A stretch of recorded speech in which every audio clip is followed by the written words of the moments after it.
Vishu Nityam Bhagavata Sevya Bhagavati Uttamashuki Bhaktir Bhavati Naishaki Nigamaka Patrugaritam Param Shukam Makaramita Devisamitam Pivata Bhagatam Rashamarayam Mahora Horashikam Vivakam Nigam Krishna Swadam Upagate Dhammagini Shaha Karonashta Dvishamasha Parana Kodunoditam Twamapi Adabhishuta Vishutam Vibhu Samapianam Virambiraksharam Prakyahida Homoranam Sanklesha Nirvanam Usanti Nanyataham. Hey Krishna Karuna Sindhu Dinabandhu Jagatpate Gopisha Gopika Kanta Radhakanta Namostute Jayatam Sarito Pangor Mammanir Matergati Matsavasha Param Boja Radhamadan Mohanam Sriman Rasarasaram Bhivam Sivan Karsan Venoshanurpya Gopinata Sri Snaham Divyad Vrindaranya Kapadrumada Srimad Ratnagara Shima Sanishto Sri Shri Radha Shila Govinda Devrastalavihi Seva Manushmarami Namo Brahmanya Devaya Go Brahmanya Taya Chaji Kaditaya Krishnaya Govindaya Namo Namaha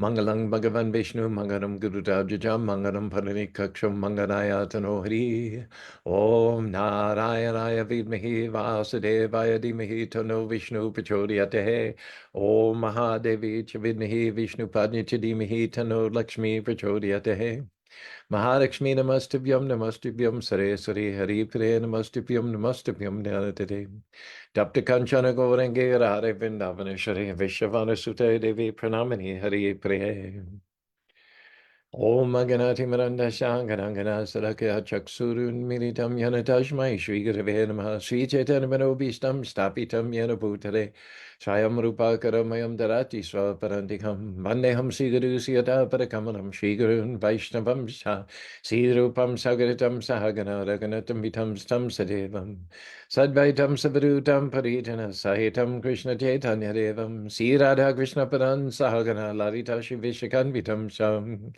Namam Vishnu Paraya Krishna Pastaya Bhutare Shrimati Bhakti Vedanta Swami Namaste Sarasati Devi Gavravani Pacharine Nirvishesa Sonivadi Braskata Desana Sri Krishna Chaitanya Prabhu Nityananda Shri Advaita Gadadhar Shiva Sari Gaur Bhakta Vindam Hare Krishna Krishna Krishna Hare Hare Hare Rama Rama Rama Hare Hare.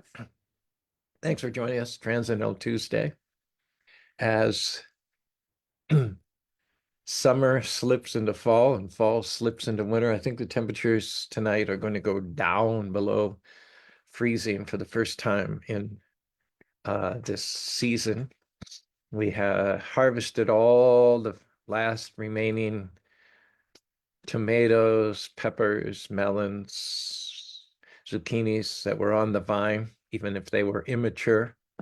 Last Saturday, when we had a huge work group from the Utah Valley University Service Institute, 50 students. It was great Saturday. A lot was accomplished. So all the crops, such as they are, picked, harvested. We're ready for the first frost. I don't know if I shared this with you yesterday, but we had an excellent piece of news come through to us in the morning.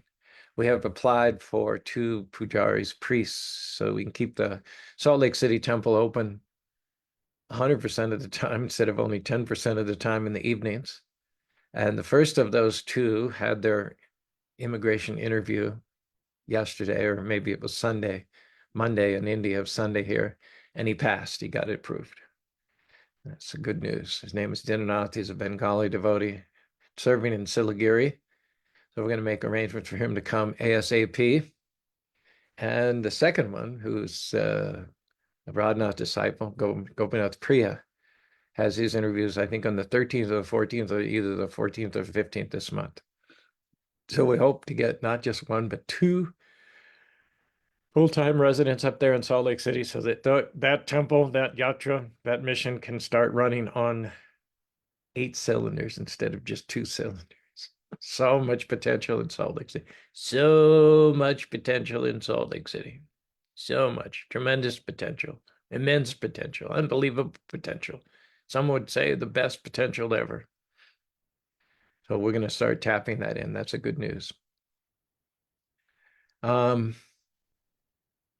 Yesterday we spent quite a bit of time talking about the foul odor which emanated from the innards of the Agasara demon, who appeared in Vrindavan in the form of a snake with the intention of swallowing Krishna and his coward boyfriends.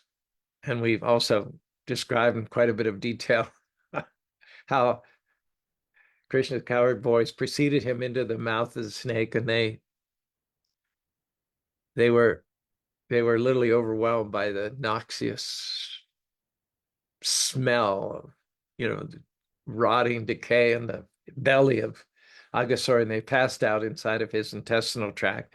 Krishna went in, followed his boys, expanded himself so that he blocked the airways of Aghasura, and Aghasura thrashing, churning around, writhing in agony because he couldn't take a breath. And finally he passed away. His life air and his spirit soul rose up out of his body and entered into the body of Krishna. We talked about all that yesterday.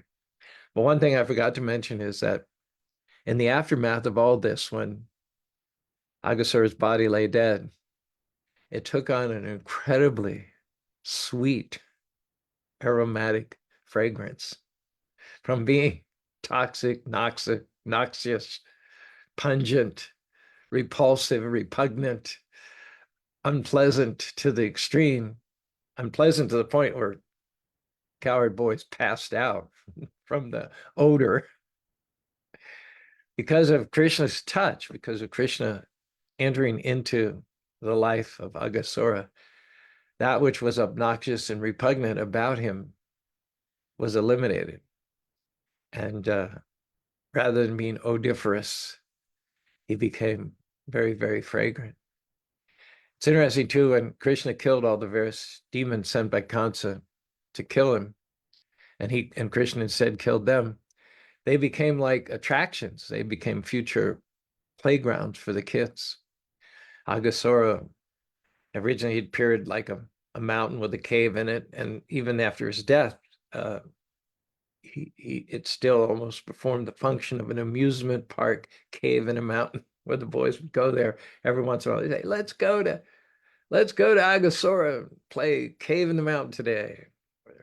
Putana, after Putana was destroyed, her body was like, I think 12 or 9 miles long, and it had all kinds of ups and downs and jumps and ins and outs and all. So that was also like a amusement park ride. And whenever any of the demon, Bakasura, Aristasura, Trinavarta, whenever any demon would die, it would be like a new attraction in the Disney world there in Vrindavan, a new place to play. Krishna's not an old man with wrinkles and a beard and a frown and a somber, depressing attitude.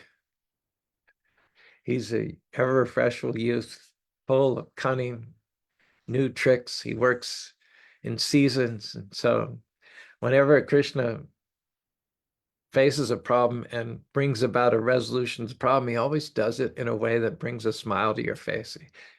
He tickles us with the way that he deals and resolves with problems and challenges and situations. Well, we just have to do our part and learn to build up our trust in the Lord. It's like you go to the gym and through resistance training, you build up your muscles. Similarly, we have to seek out situations in which there's a little bit of tension. Most of us try to avoid tension at all costs. We'll rather than resist the temptation, we'll have that third piece of pie, that 15th cookie of the day. Rather than turn the water to be a little chilly, at least at the end of the shower, we'll turn it to be hotter, and we'll end our shower with a lot of steam in the room. We'll walk past a piece of trash. There'll be a piece of trash right beside it. There's a trash can, and we'll walk past both of them because it's inconvenient. Or we're in the grocery store, we picked up some cereal, and now we're in the laundry detergent section, but all of a sudden we remember that we already have that cereal at home, we don't need it. And rather than return the cereal back to the cereal section, we stick it in amongst the Tide laundry detergent box. Actually, I was at a Spanish market. I thought I'd go in because this market in Orem has always been very cheap. I found myself in the area. I had to drop off a check for Bobby up in Orem, and on the way back, I stopped in at this Spanish market, Rancho Market, and it's always been very cheap. And so I went into the market and I got some lemons and I got some grapes. Price of those wasn't too bad. And then I started looking at carrots and I started looking at beets, and I realized that the prices have really gone up since the last time I was there. Uh, um, what used to be really cheap is now expensive, even the Latino market. Still busy, lots of people. So it's very crowded. The aisles are narrow. You can hardly get two carts going past each other in opposite directions. And it was packed with people. So I found myself near the checkout counter, and I decided I really didn't want to bother with the little bit I got, the few lemons and the grapes. So the thought crossed my mind, I'll admit it, just abandon the shopping cart, put it in a nook somewhere and just abandon it. But then I thought, no, no, I can't do that. So I navigated all the crowds back all the way over to the produce section. And I found the grapes and I put the grapes back. And then I found the place for the lemons where I put the lemons back. And the thought occurred to me again, now, why don't I just abandon the shopping cart and make a quick exit? But again, I rejected the idea. And I took the shopping cart empty out past the checkout counters and put it back in the racks. So that was my character exercise for the day. But when that thought comes, just leave it where it sits. Don't take the trouble to put everything back where you're good. Question is, are you going to cave into that, or are you going to resist that and do the right thing? The devil is in the details. I might say Krishna's in the details. To go to the next level, to prove yourself worthy and capable of assuming more responsibilities on behalf of the Lord. Normally, we don't pray for responsibilities. We don't pray, Lord, give me a burden, give me a responsibility. We pray, give me a blessing. But we don't realize that with every blessing, there's a burden.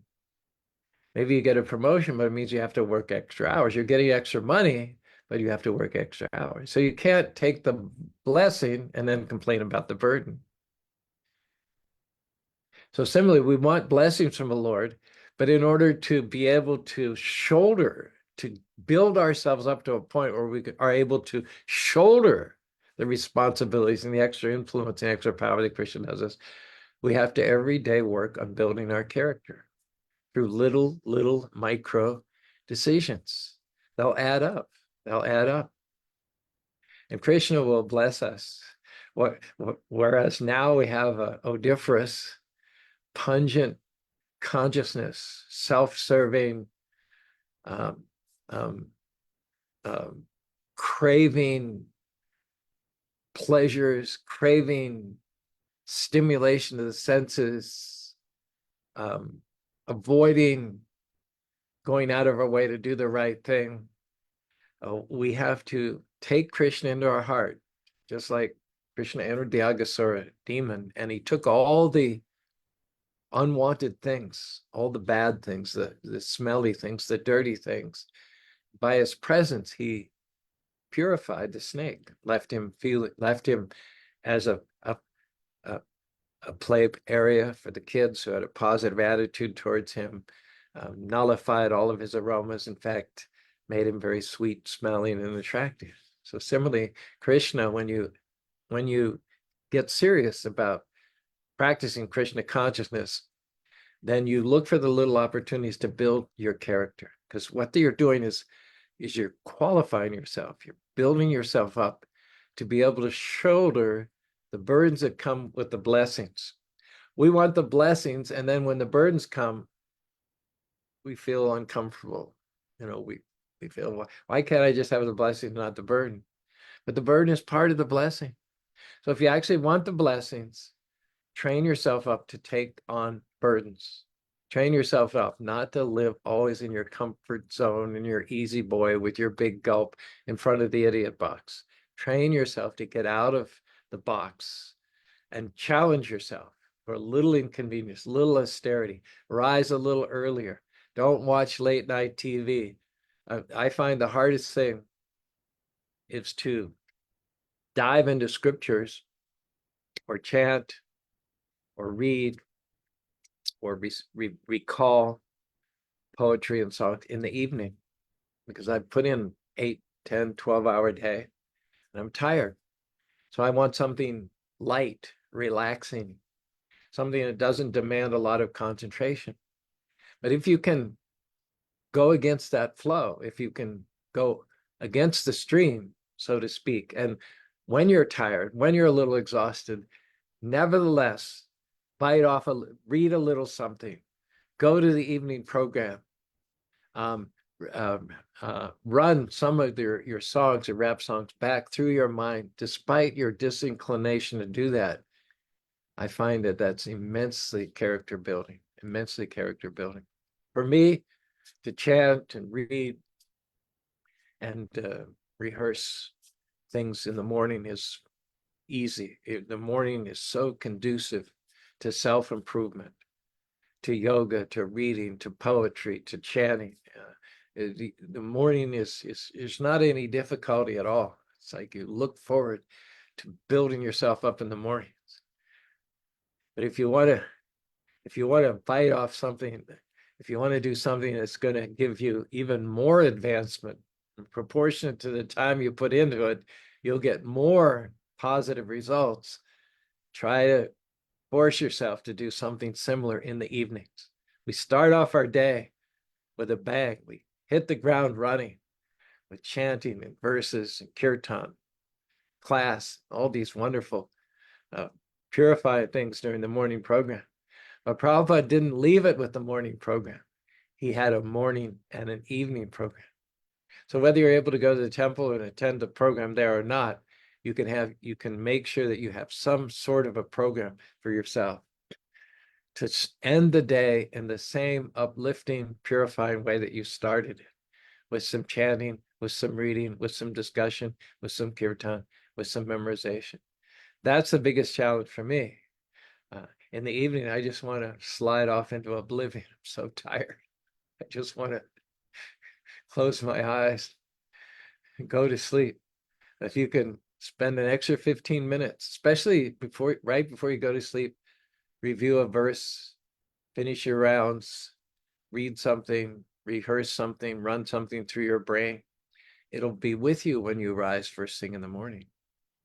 Anyway, that's our 2 cents worth of advice, that just as Krishna turned Aghasura from a foul-smelling, repugnant, ugly, unattractive snake, he made him aromatic, he made him attractive, he made him useful in the environment he made him part of Lila. Indeed. So this is all part of our ongoing discussion, which started sometime last week. It's the last line in the 9th verse of the 3rd chapter of the 8th canto of the Srimad Bhagavatam. This is all has to do with Gajendra Lila, and the term we find is Ascarya Karmane.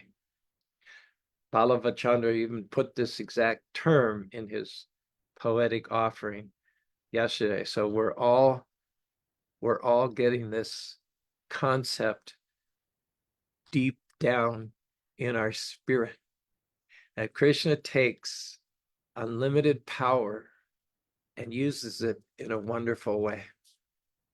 We've seen dictators throughout history, Stalin, Hitler, there's even Putin, the guy in North Korea, China. They take power, they crave power. It's almost not enough to have a little power. It seems like anybody who gets that taste is almost like they're bitten by a poisonous snake, can't restrain themselves. Once they get some power, they want more power. And once they get more power, they want all power. As if they were God, as if they had all the answer to the questions. Follow me. I'm the only one that can see.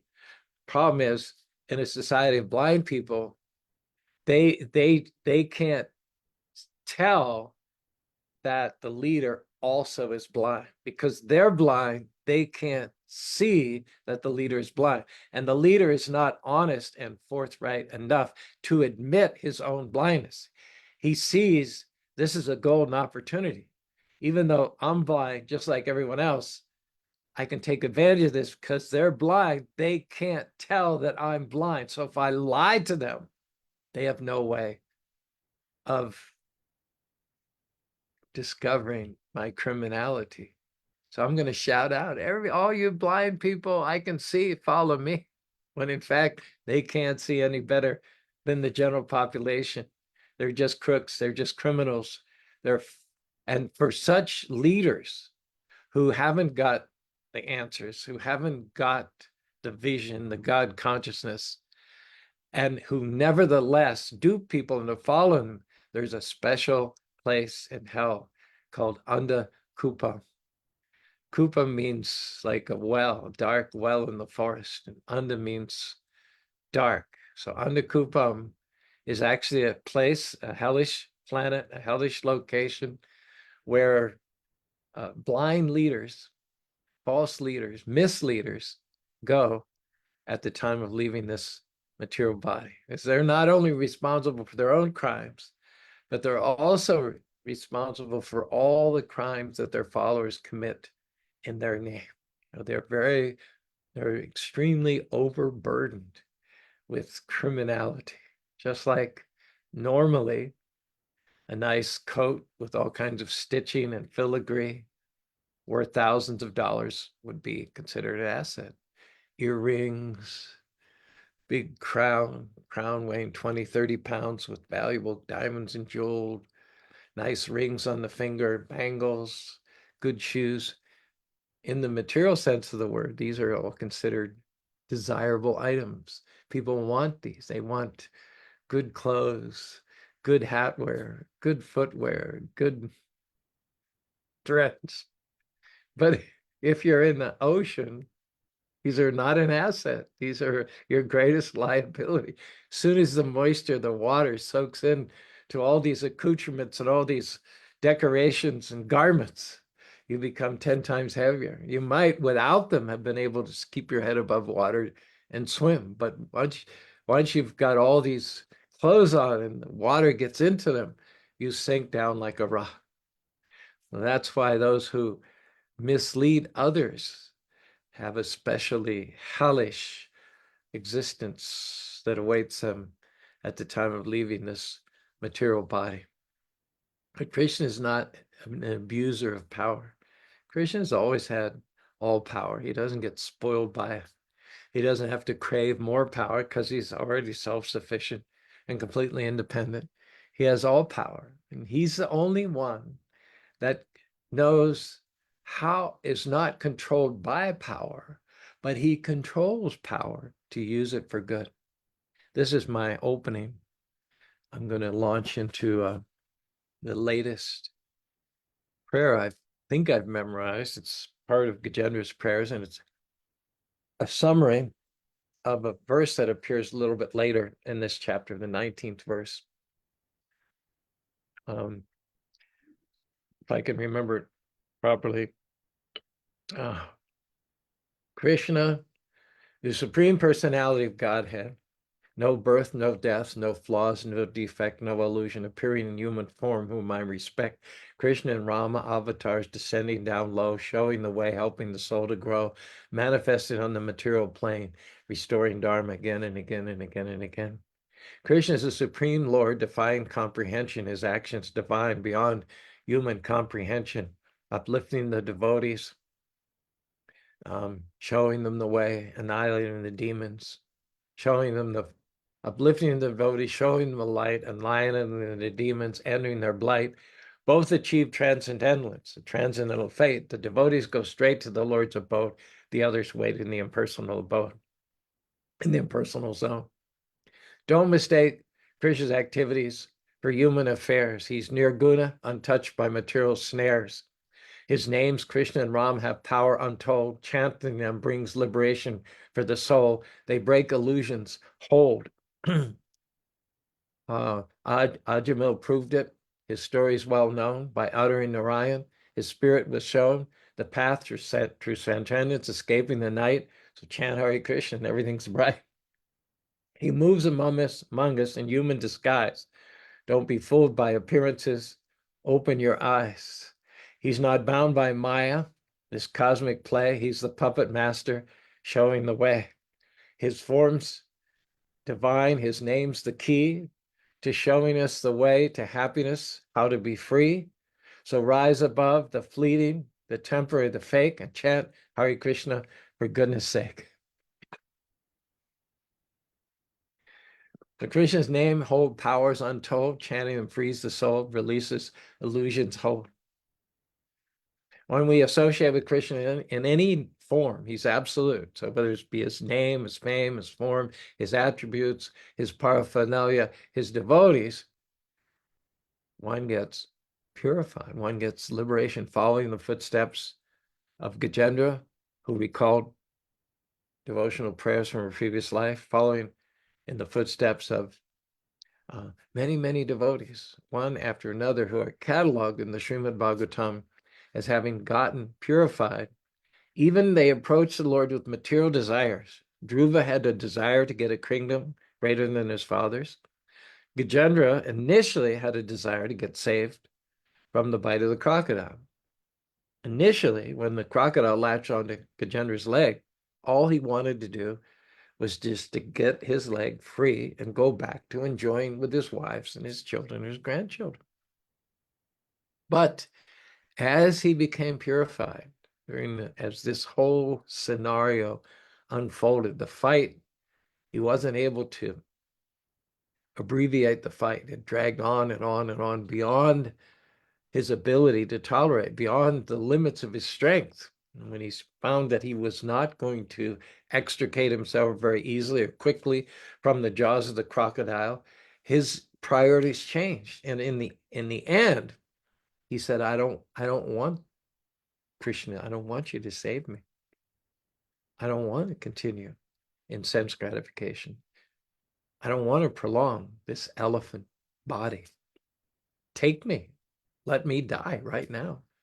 If you can take me back home, back to God, just see how even though Dhruva approached the Lord with material desires, Gajendra approached the Lord with material desires, the Lord acted in such a wonderful way as to purify them from those material desires. And they were willing to accept the burden in order to get the blessing.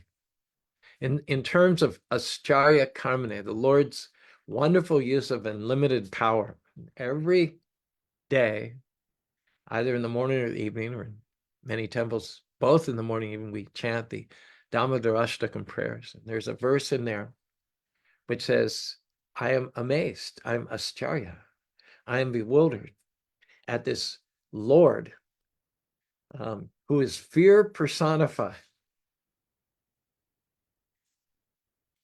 The sun is afraid of the Lord.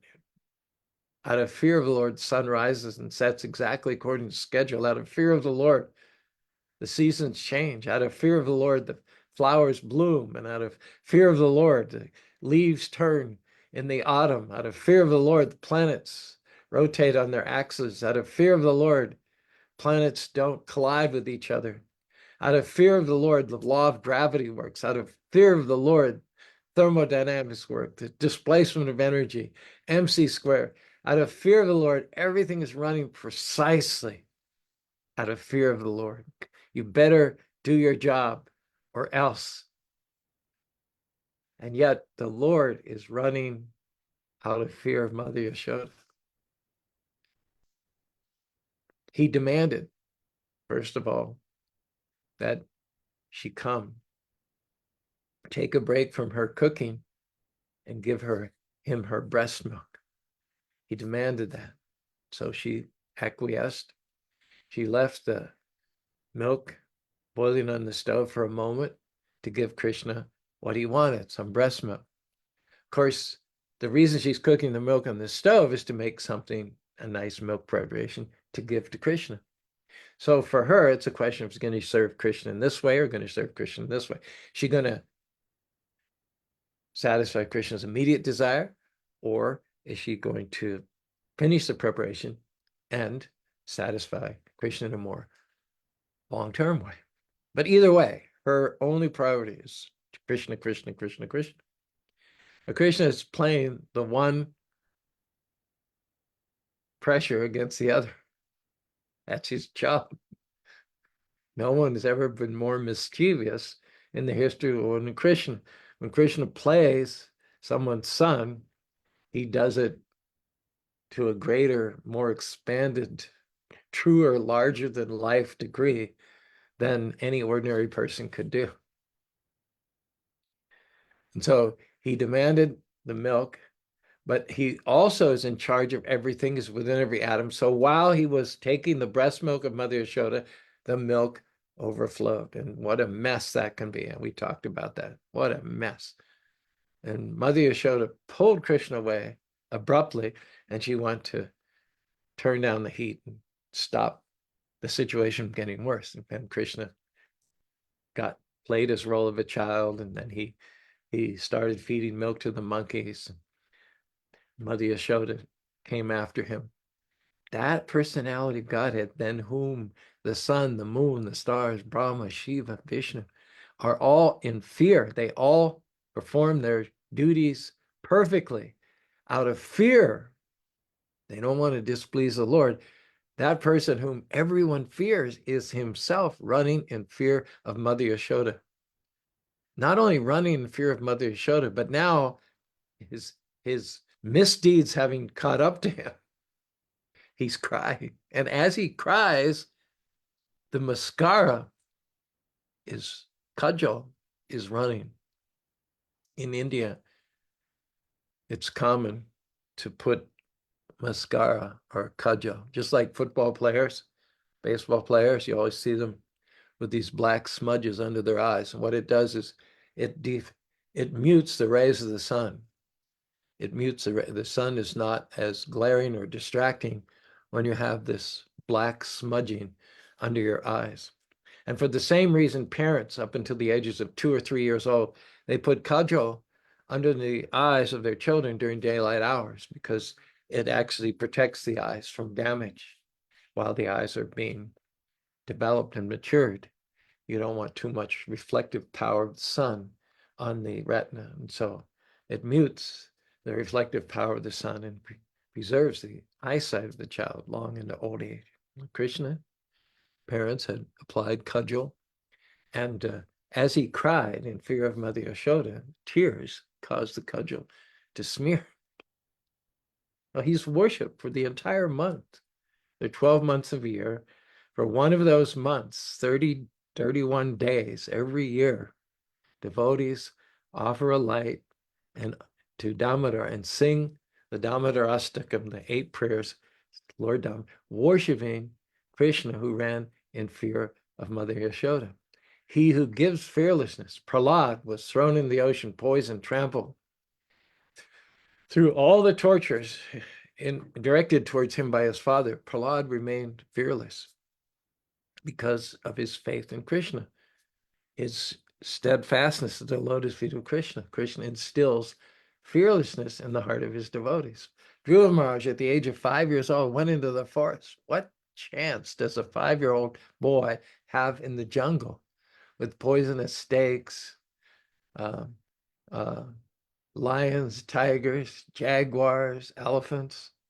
And yet Dhruva Maharaj, because he was pursuing Krishna's favor, he had no fear. He was blessed by his guru, Narada Muni, to be without fear. Take Narada Muni himself. He said that I was pursuing desire's chase, stumbling in the dark in a snake-filled place.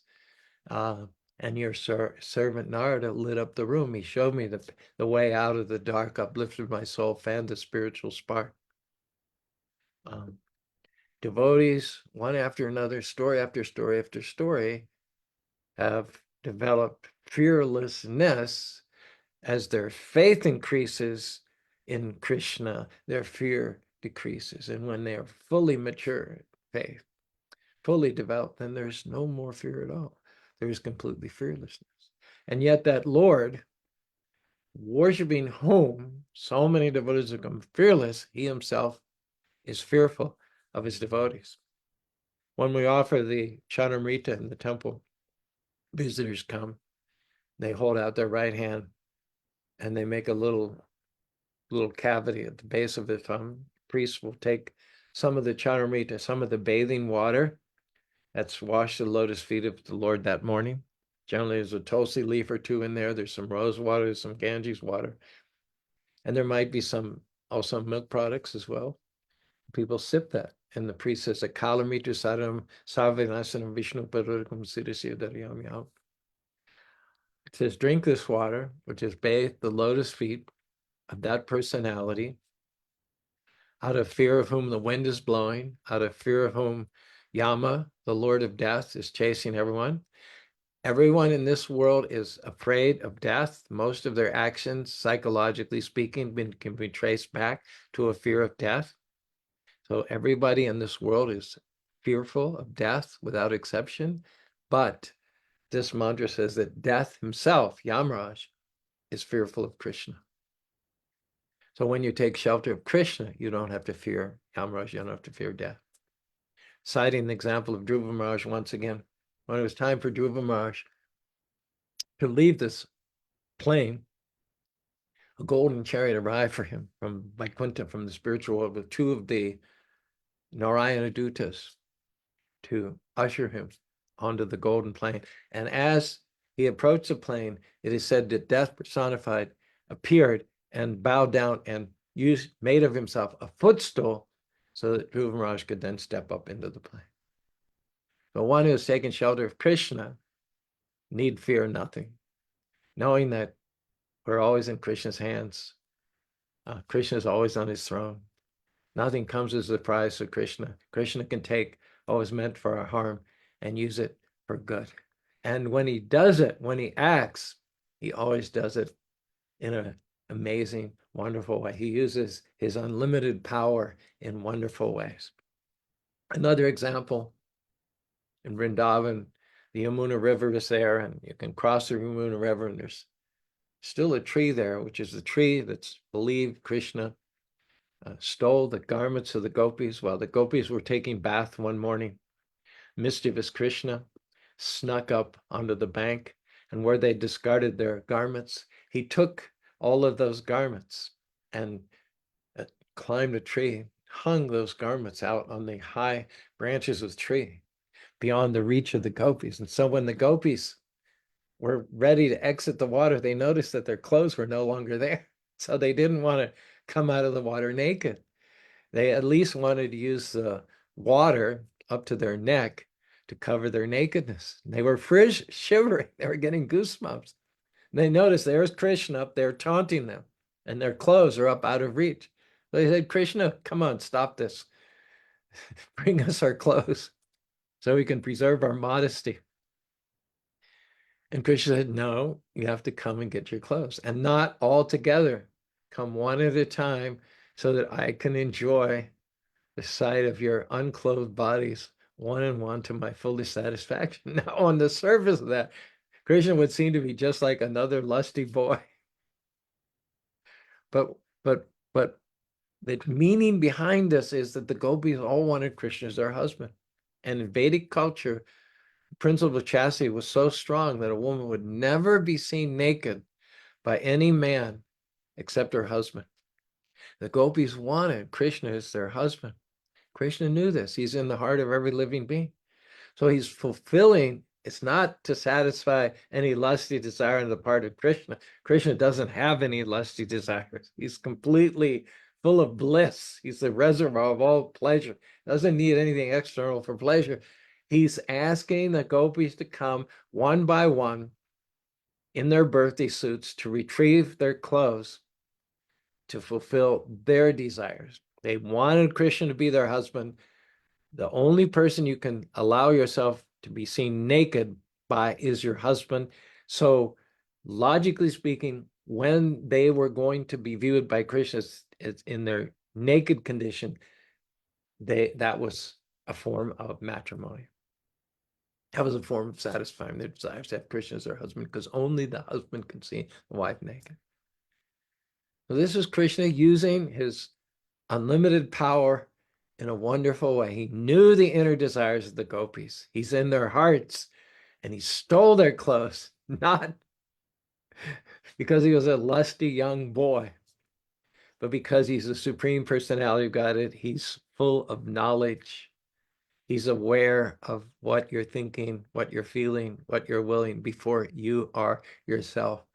And he acts in such a way as to fulfill the innermost desires of his devotees, even in cases such as Gajendra and Dhruva Maharaj, when the hearts are impure, or metaphorically speaking, agasura, when there's an odor, when your motives are not pure, your motives are stinky. You approach the Lord, but not out of pure devotional service, out of stinky, selfish, self-centered desires. Krishna takes that impurity and he removes it. Therefore, it's recommended that everybody approach Krishna, whether you're a pure devotee without any material desires, whether you're someone who desires liberation, moksha, or whether you're someone like Dhruva or Gajendra who has all desires. Dhruva and Gajendra just wanted to save their carcasses. They just wanted something for their bodies initially, but Krishna gave them what they wanted. He saved Gajendra from the crocodile. He gave Dhruva a kingdom greater than his father's. But better than that, in addition, as a bonus, he gave them liberation. He gave them spiritual bodies. So worship Krishna, whatever category you're in, akama, sarva, moksha, karma, sarva, karma, moksha, karma, Udaridhi, Tivrena Bhakti Niyajitam Purusha. Because he's the Supreme Personality Godhead, he can fulfill all your desires, not only your material desires, but your spiritual desires. So there's no need to worship anyone else, any sage, any demigod. Go to the source, worship Krishna. For the fulfillment, he will fulfill your material desires. And in the process, will give you freedom from birth, death, disease, and old age. Hare Krishna, Hare Krishna. Krishna, Krishna, Hare Hare, Hare Ram, Hare Ram, Rama Rama, Hare Hare. All right. Here we are. Vallabha Chandra. Krishna works within the heart when you take the time to return the card.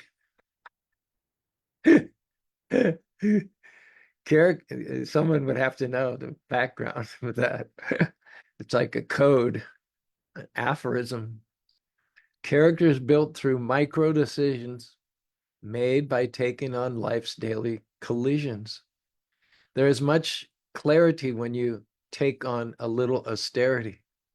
Remember Krishna at the end of the day, so that in the morning you will wake up and say, Hare Krishna, Hare Krishna, Krishna Krishna, Hare Hare, Hare Rama, Hare Rama.